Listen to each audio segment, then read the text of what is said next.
Welcome to the UNRUGGABLE podcast. We are your hosts. I'm Moishi. And I'm Ella. Today is episode 1, Meet the Boss of Bali. Let's get into it. Welcome to the UNRUGGABLE podcast. We are with Ella. We got the Boss of Bali, Jason. Tell us about yourself. Hey guys, how are you? Lovely to be here.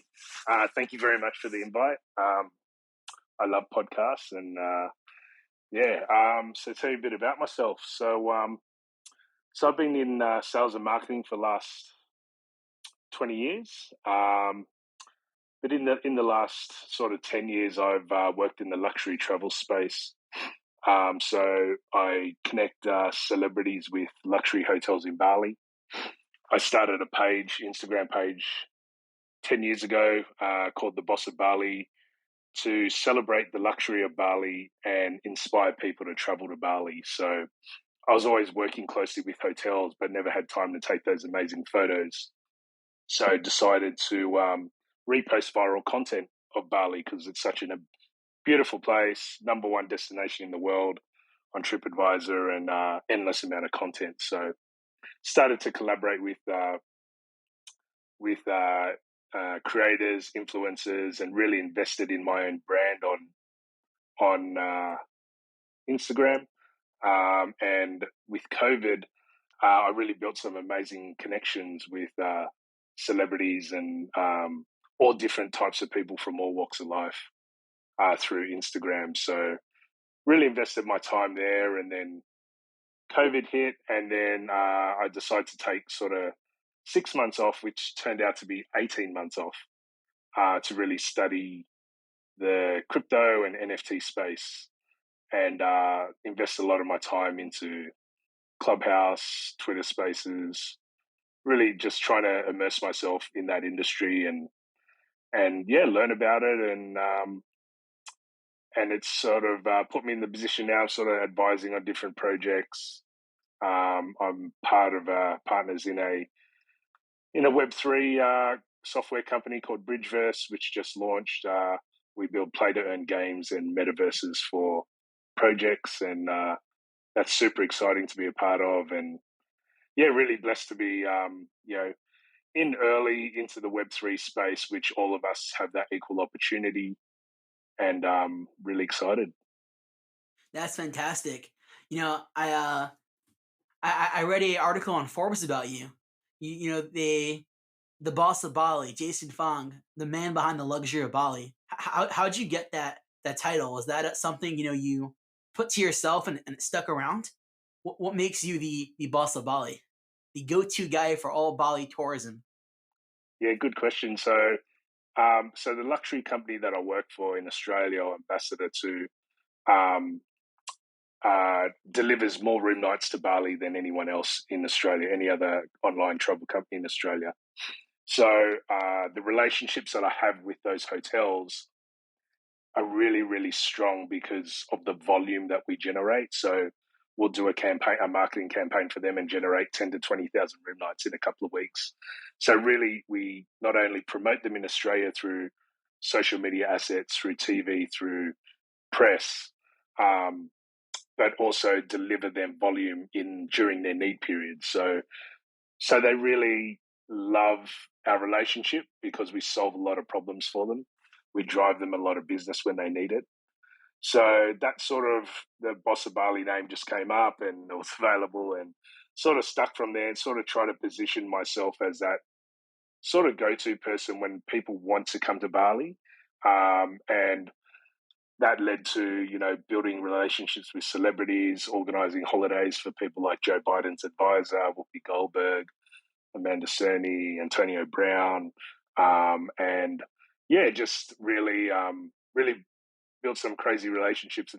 It's amazing what you can do on Instagram and through direct messages, and just offering value to people and building those friendships.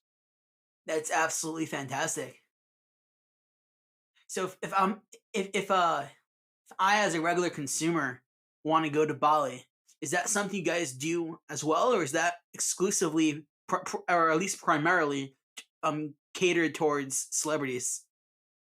Absolutely. Like I encourage anyone, who has questions or questions about Bali, going for the first time, where to stay, where to eat, where to, what to do, what not to do over there. I'm more than happy to give my feedback, and my DM's always open, and um, more than happy to help them out. And the luxury travel company that I work with in Australia, we provide the best deals for hotels around the world. So, always like refer them to that company as well if they're looking for holidays. But yeah, always happy to help people out and point them in the right direction. And with celebrities, it's it's more about connecting them with the hotels, because there's a mutual benefit there. So obviously celebrities have a lot of influence, a lot of clout, which helps the hotel. So I'm sort of that middle person that sort of connects them together.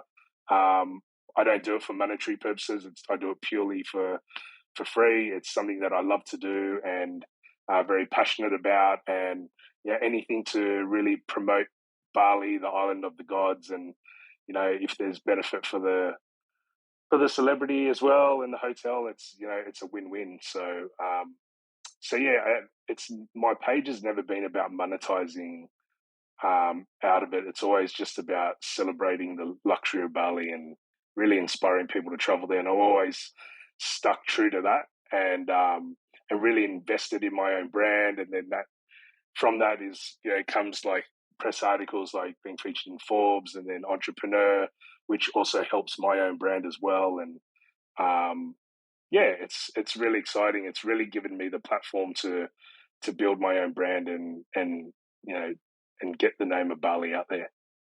That's amazing, Jason. It's really, really nice to hear all about this. I actually spotted something in one of the articles I read, because obviously we did our research before we spoke to you.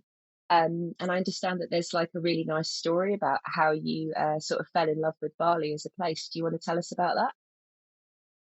Yeah, sure. So I went to Bali 20 years ago for my honeymoon with my wife, and just fell in love with it since then. And you get treated like a king over there, like a king and queen. It's so cheap over there. The value for money is second to none. The people are so humble. The culture is just it's very humbling, and it's great to travel and experience different destinations, different cultures, and sort of keeps you grounded, and shows you how lucky we are. Especially I live in Sydney, but travel to Bali every couple of months. So it makes us realize how lucky we are in Australia as well. Um, but yeah, big honeymoon, fell in love with the place, been back 100 plus times. It's like my second home, and I've got a lot of friends there who I consider family, and everyone who goes, like, not everyone, but majority of people who go to Bali see the beauty of it, the culture, the gastronomy is second to none. It's like you got a lot of expat chefs opening up restaurants every time I go over, and it's as good as Sydney or Melbourne restaurants. The cuisine. So yeah, you can have your $5 dish, your nasi goreng on the street of a beachside cafe, or you can have your $80 steak. It's such a wide range of choices when it comes to accommodation and food. But yeah, just for it's why it appeals to a lot of Australians, not only because it's close to Australia, only 6 hour flight or 3 hour flight, depending on where you are, but it's just everyone feels like it's you can live like a king over there on a very small budget too. And it's that's sort of my story behind Bali, and then obviously falling into the travel space, and then working with luxury hotels and building relationships there. It all sort of fell into place. So that's why I've no hesitation in helping promote it and helping the people there. They've had a very tough couple of years with COVID and no tourists. They're literally, it's been very sad, but that's all about to change very, very shortly. So they always come back with a vengeance, especially when it comes to tsunamis or terror attacks or natural disasters, volcanoes. They come back with a vengeance, and it's going to be the biggest year for Bali in a long time. Yeah, That's really that's after you, incredible. Moishi. Ah, yeah, a little bit of a lag there. That's incredible. I always keep seeing Bali pop up on all my feeds. Be it a TikTok, a YouTube, an Instagram Reels, just people showing off the beauty of Bali and those little I don't know what they call them, the huts on top of the water. These gorgeous like open huts with they have. Yeah, villas, and we'd love to have you both in Bali one day, mate. Let's make it happen this year. Maybe we should have an NFT party in Bali. That would be incredible. That would be so Let's do good. it. Where are Actually, you based, Ella? I'm over in London at the moment. I've been here for Oh, a yeah, long time. you need to come to Bali. Yeah. I really do. It's definitely on the bucket list for sure. I have a curiosity though, if I may. I mean, obviously travel is one thing and crypto NFTs is another, and I just wondered, what really prompted that transition from, travel into the NFT space?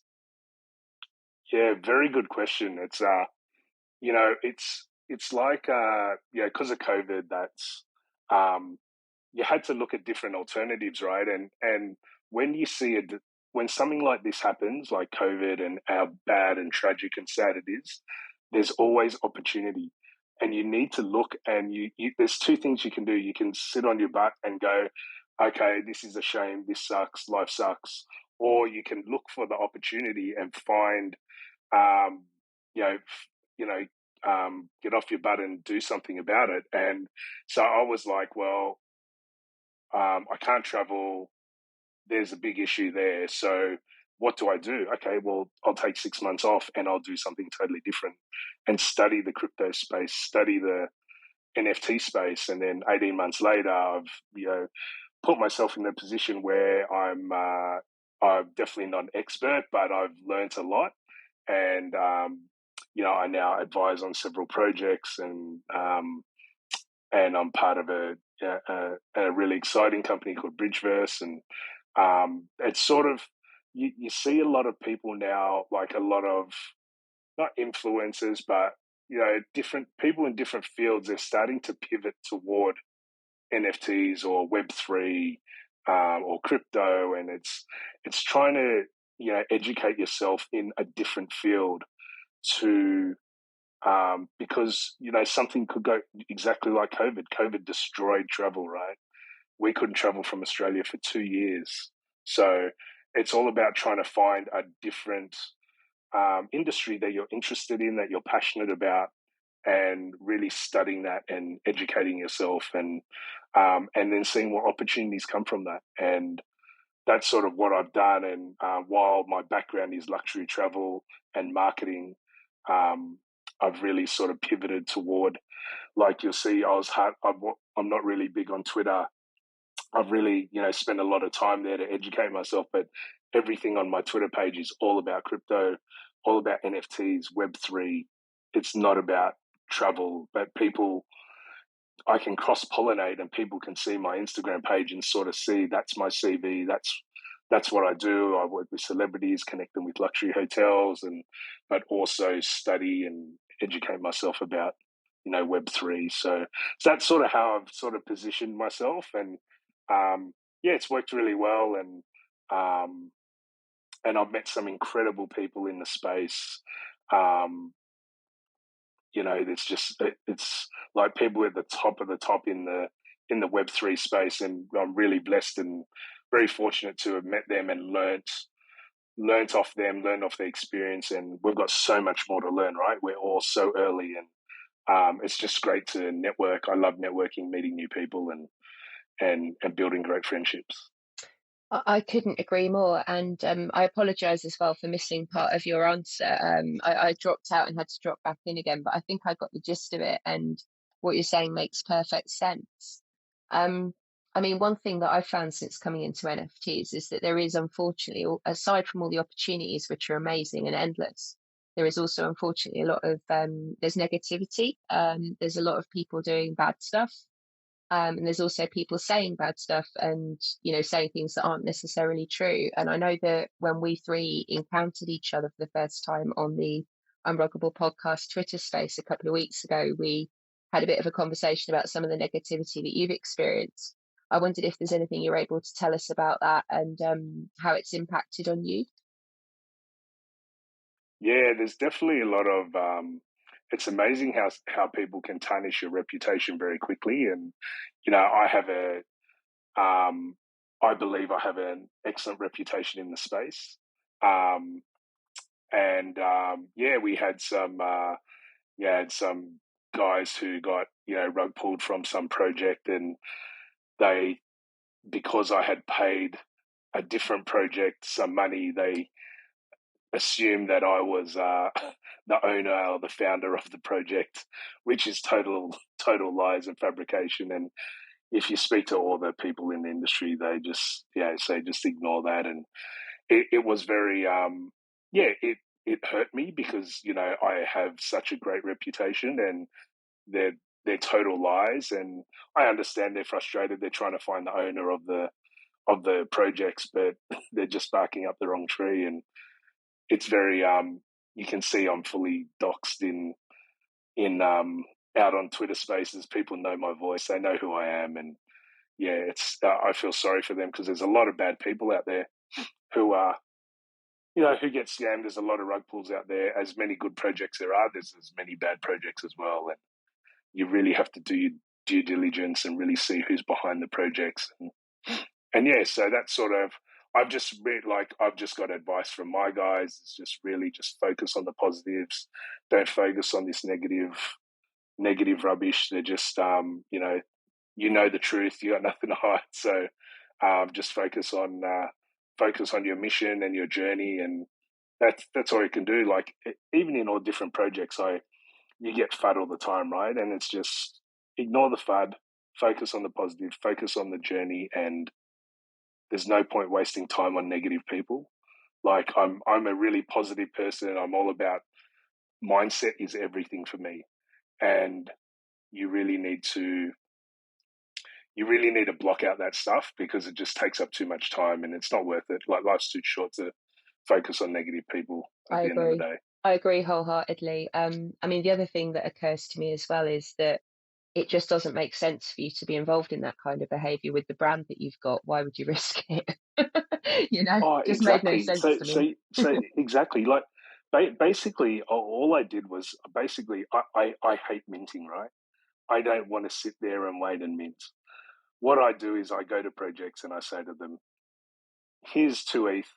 I want to buy 20 apes or 20 doodles or whatever, and I'll post a story about it or whatever. Yeah, no problem. Then what it does is it saves me doing that minting, right? Which makes sense. And I did that on 2 projects, but somehow I was connected to it, and they said, well, you're the founder of all these projects, all these rug pulls. Okay, like, do you honestly think I would ruin my reputation by being the owner of these rug pulls? Like, I'm verified on Instagram, verified on Twitter. I know all these people at the top of the top in the Web3 space. Am I honestly doing that? And I've got the proof to show you. It's like, honestly, don't waste my time. Like, it's just, Laughable. it's just, yeah. People just got too much time on their hands. They're like, I don't know if they do it just to get clout or what it is, but it's just like the proof's there. I've got nothing to hide, and so don't stop trying to tarnish my name. It's just like, but honestly, I'm like past that, and I just focus on the positives, focus on the journey, and ignore the negativity. That makes a huge amount of sense. Oh, sorry, Moishi, lagging again. Can I? After you, Moishi. After you. Sorry, mate. I was gonna say, to focus on the positivity is super, super important. And there's so much FUD going around, and a lot of it is well deserved and needed as a way to kind of warn people about what is going on in the space. Even projects that are fully doxed are pulling rug pulls out of just straight up just not caring. There was a Alana Rhodes had a project, and just left the Discord because rude comments, and then quit the project after taking in an insane amount of money. And that's a fully doxed project. All the other people involved in that project fully doxed as well. And then they just take a cash grab and walk away with it. And after, the next big thing comes out in the news, they just continue back on what they're doing the rest of their life. And you've seen a lot of, influencers and sports players, anyone who had, a big publicity, big fan base outside the Web3 world would dip their toes in, take a cash grab, and walk out. And that's what a lot of the public is scared about whenever they see a big name get involved in a project. There was a while where it would be like, if you see a big name on a project, don't buy into there. Probably a scam. And, there's a good cause for apprehension. However, like we always say, DYOR, do your own research, look into things. And before you just start, spreading fear, that and spreading doubt around a project, you should look into it. Make sure that it's legitimate. And if it is, then make sure everyone knows. But if it's not, don't tarnish someone's good name, reputation for no reason. Yeah, I got another friend of mine who owns another big NFT project, and had the same thing, like people spreading lies and that about him, and which is totally untrue and all blown out of proportion. And it's really sad. These guys are working 20 hours a day for their community, turning up in spaces, doing everything, and it's just doing everything for the community. And it's just sad. There's a lot of mean people out there, but you just got to focus on the positives and hang around with people that are going to elevate you and take you to that next level. And and don't deal with people like that. It's just that they can choose to be like that. That's their life. So, well, indeed. I mean, and when we need to get away from it all and just take a break, we can head to Bali and follow up on some of your recommendations, right? absolutely, 100%. I'd love an NFT party in Bali. It's going to happen this year. That's for sure. We'd love to have you both there, and I can't wait to get back there. Like it's been over 2 years now since I've been because of COVID. So I was just in Dubai actually for the past 7 weeks, spending time over there, just meeting people in the crypto NFT space, and I met like one of my good friends, Swan Sid. I don't know if you know her. She's a huge host on Clubhouse, has a few million followers, and we're good friends. She hosted the Board Ape Adidas launch. Met up with her for the first time, but we've been friends sort of virtually. And it's great to meet so many awesome people and travel.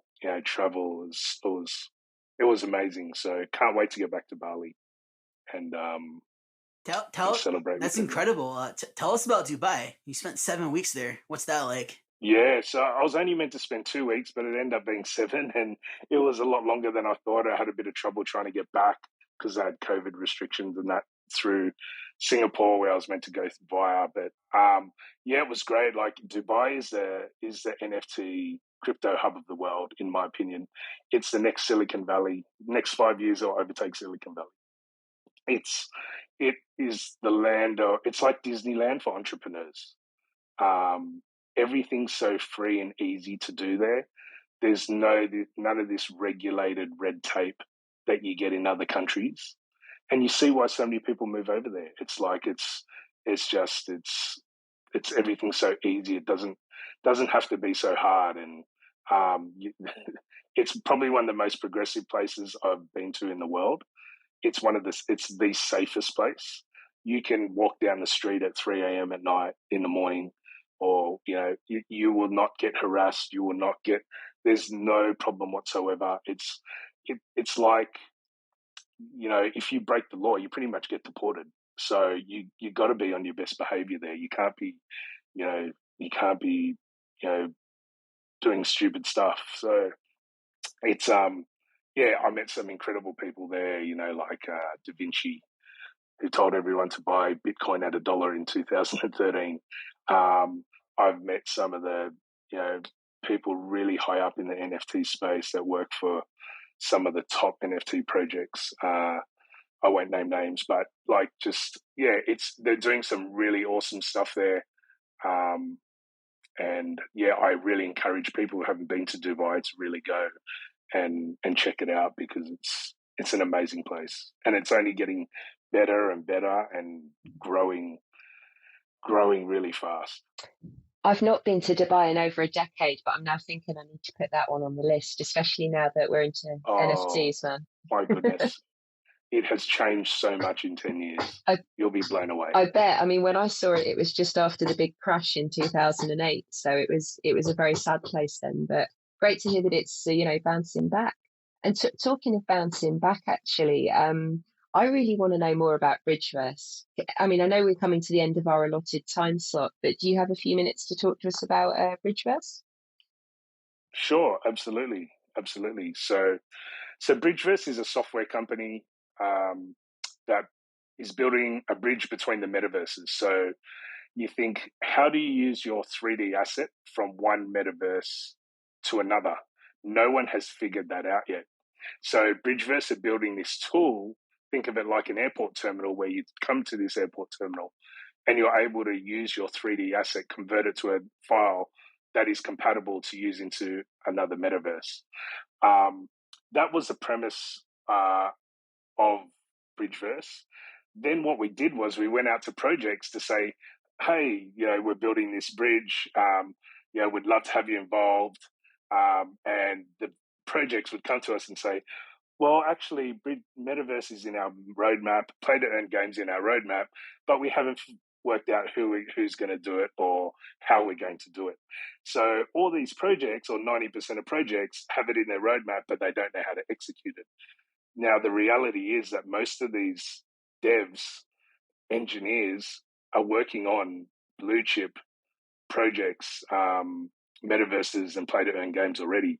It's really hard to find good quality devs. So Bridgeverse have formed a team of over 300 in the past 3 to 4 months for the company. That includes the founder, which is Brian, who's ex-film director with James Cameron on Avatar, The Lion King, Mandalorian. So he's a pioneer when it comes to 3D animation and cinematic trailers and movies, and that quality's like second to none. And Giancarlo, who's the other founder, who has a PhD in AI and has worked with some of the biggest companies in the world. So led by those two, plus engineers from Fortnite, Epic Games, Call of Duty, they have assembled an incredible team in a very short space of time that all believe in this journey and this project. And we're currently building metaverses and metaverse experiences, games for some of the top tier blue chip NFT projects at the moment. So my role is obviously to help out with the marketing, jump on the Twitter spaces, talk to these projects, and consult with them, and get them on board onto our metaverse experience. That sounds like the most amazing thing ever. You've just sold it to me so well. Of course, you're from a sales background. But no, honestly, joking aside, it sounds so good. Talk to me about a little more about the timescales involved in this. Sorry, the timescales. I understand there's an announcement coming on the 1st of March. Yes, there is actually. So that is tomorrow. They're making an announcement in regards to there's a Genesis project launching this month for their project, and that's really exciting. I can't tell you too much more about it. All I'd say is it's going to be awesome. It's going to be awesome, and I believe there's some whitelist spots being given away this month.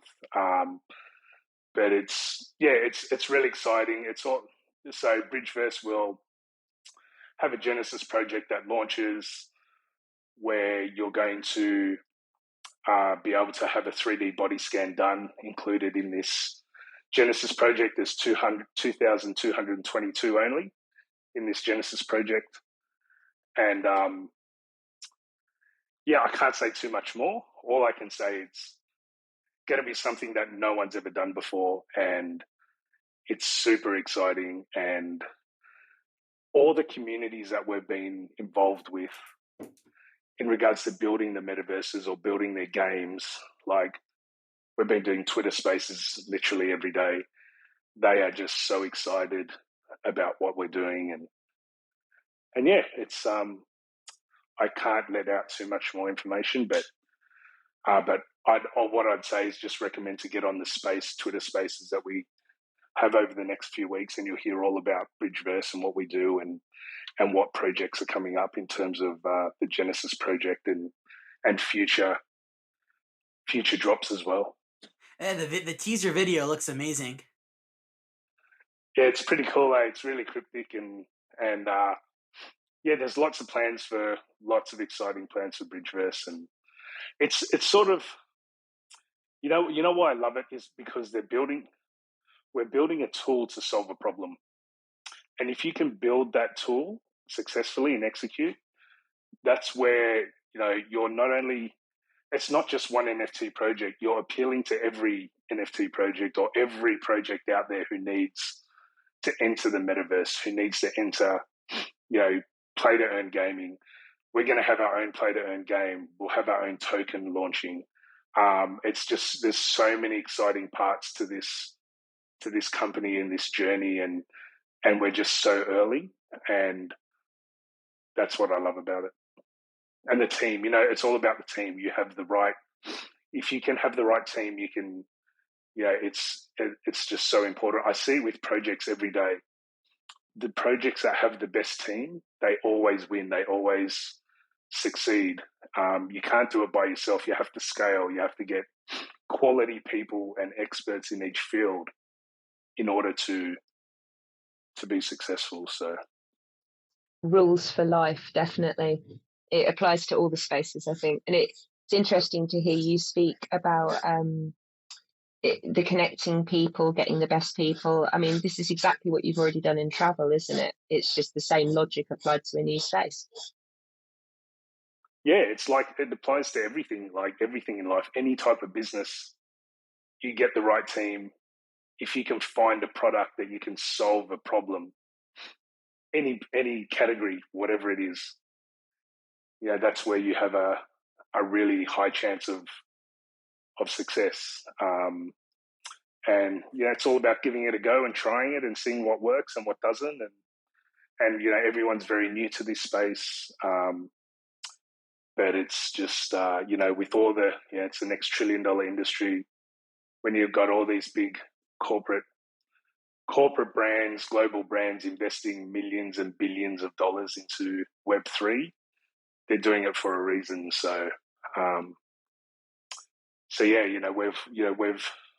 we had a Twitter space yesterday where we had one of the employees from Epic Games actually come in and say how impressed they are with Bridgeverse and what we're building, because we're actually building Unreal Engine 5.1 for Epic Games, which is huge because there's only 5.0s come out. So it's like, and they were super impressed about the project that that I was advising on, and also Bridgeverse and what they're doing. And it's just cutting edge. It's really high tech. It's really trying to bring the cinematic experience to Web3, with Brian's experience in the film industry, and trying to, you'll see the quality of the games at launch with Bridgeverse. They are just, it's second to none. It's literally like, you go and watch a cinema trailer, that's the type of quality that you'll be getting. This is all music to my ears. It sounds fantastic, and I'm definitely going to be joining some of those spaces and giving the Bridgeverse account a follow. I think I already found that one this morning. Moishi, I don't know how we're fixed for time. Do you want to come in at this point?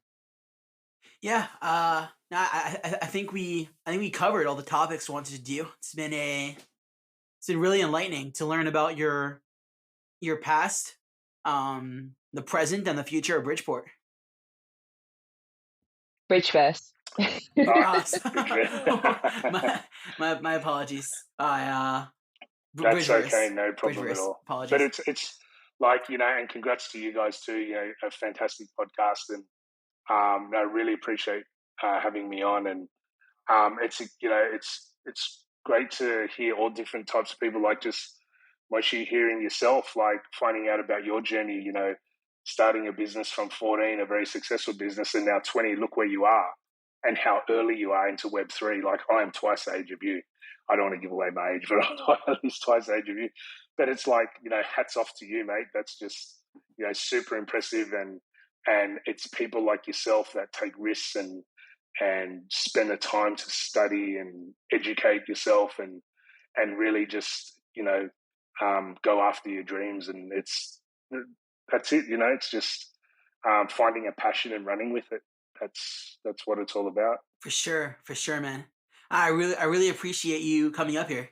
It's been it's been amazing. Yeah, I'll second that. Lovely conversation, Jason. It's been fantastic to talk to you and hear a bit more. Yeah, lovely talking to you, and can't wait to see what Bridgeverse does next. Yeah, looking forward to catching you in Bridgeverse space sometime. Fantastic, guys. Thank you so much. Have a lovely evening or day, and look forward to chatting soon.